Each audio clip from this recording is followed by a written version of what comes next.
To prenup or not to prenup? That is the question. I recently read an article claiming that Peter Andre had demanded that he and Jordan sign a prenuptial agreement. He said that he did so because she would always know I loved her for her and wasn't after any cash. That was a very noble act. But at the time that Peter Andre signed the prenup, there was considerable uncertainty within the courts as to whether or not such agreements were even valid. And so Mr. Andre had no doubt unwittingly the double benefit of a noble act and one that would perhaps not bind him. So, what is a prenup? Who needs one?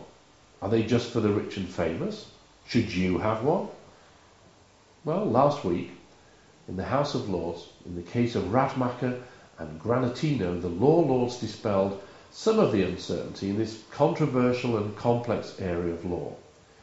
A prenuptial agreement is an agreement entered into between a couple before marriage that sets out what is to happen in the finances in the event of a divorce.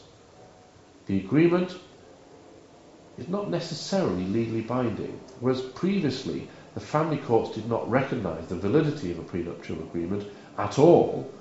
They will now do so. You get what you agreed, no more, no less. However, the courts can and will in some circumstances change all or some of the terms of the prenuptial agreement. You may consider having a prenuptial agreement if you are a wealthy person, as it does seem unfair that your inherited or hard-earned wealth should be shared with somebody that may in reality be only interested in that aspect of you and not the real you. However, the common perception is that such agreements only apply to wealthy people, such as film stars, sports stars and bankers. But that is not the case. Many marriages today are second or third marriages. Many couples have children from previous partners. It makes good sense to agree what they are bringing financially to the new marriage should remain with you for the benefit of your children and family.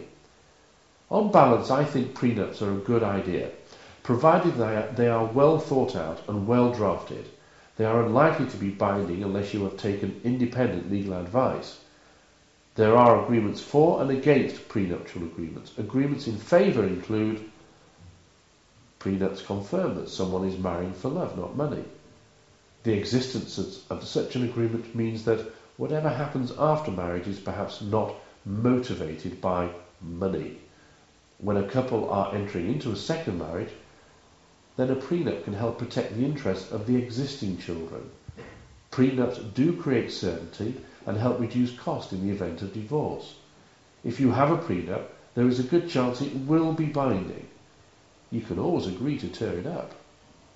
On the other hand, if you are wealthy and love someone, why should you not be prepared to risk a share of your wealth? Isn't that a true measure of your love?